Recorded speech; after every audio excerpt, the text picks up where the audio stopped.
On that, how would you say that we should proceed on different things, like I mentioned, on the diplomatic front, on your economy, on the preparation for war?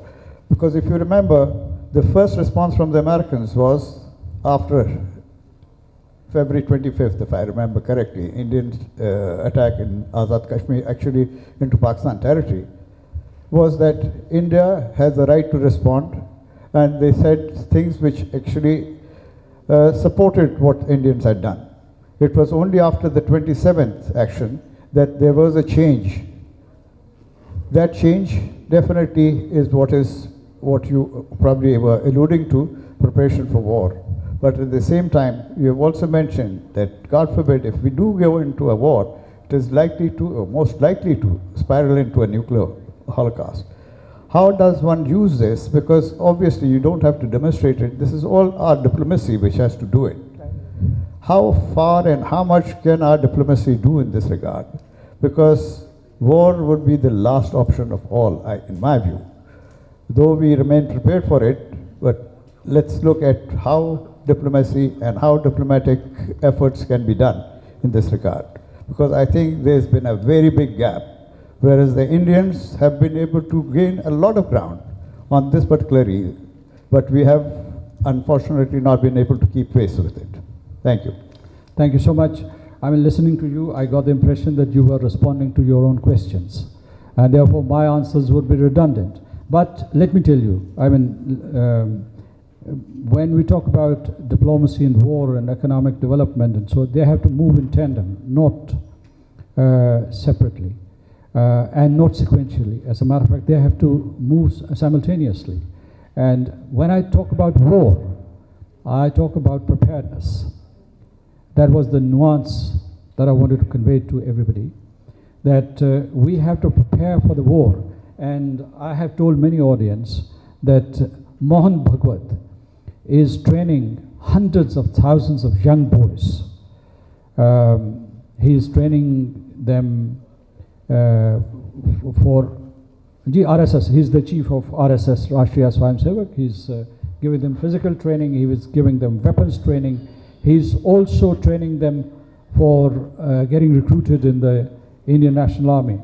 So are we making a similar effort here? Because everybody is under the illusion that if there's a war, probably this would be fought in Srinagar or Delhi or Amritsar. What if this war is fought in Lahore and Karachi and many other cities of Pakistan? So are we prepared as a nation? Are our young men prepared? They are also training women. It is called Durga Brigade. And they are also given weapons training, physical training. And they are also indoctrinated. They say all Muslims are very bad, evil people.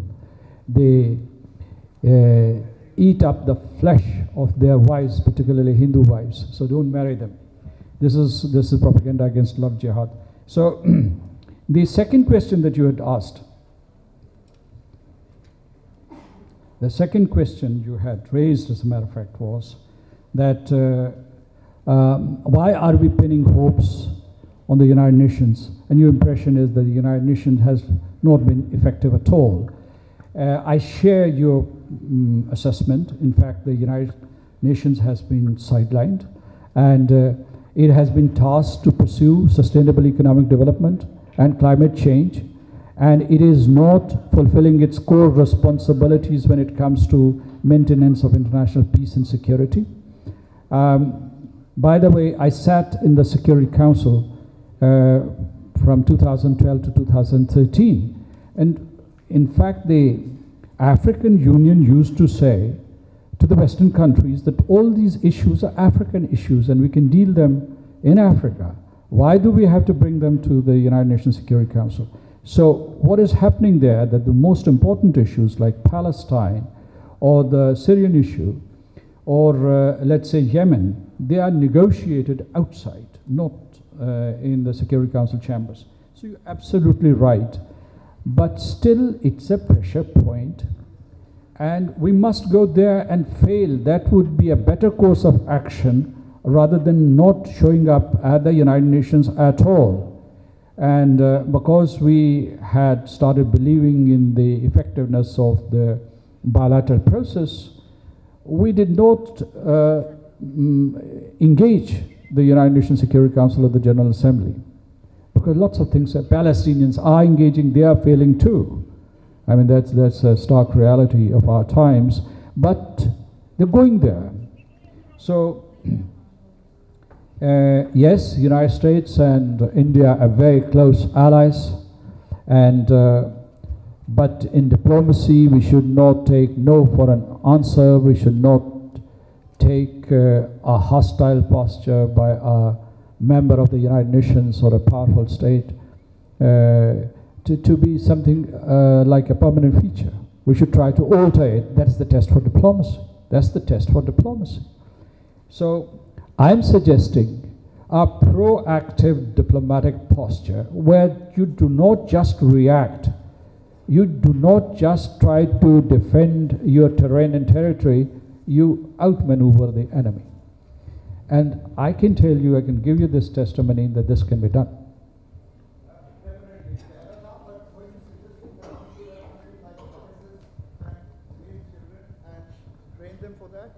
Am I understanding that correctly? Yes, I have understood that. At times I'll make explicit statements. At times I choose to be ambiguous. I'll just raise questions. You'll give me that prerogative. Janab. Thank you, sir. My name is Brigadier Tariq Ali.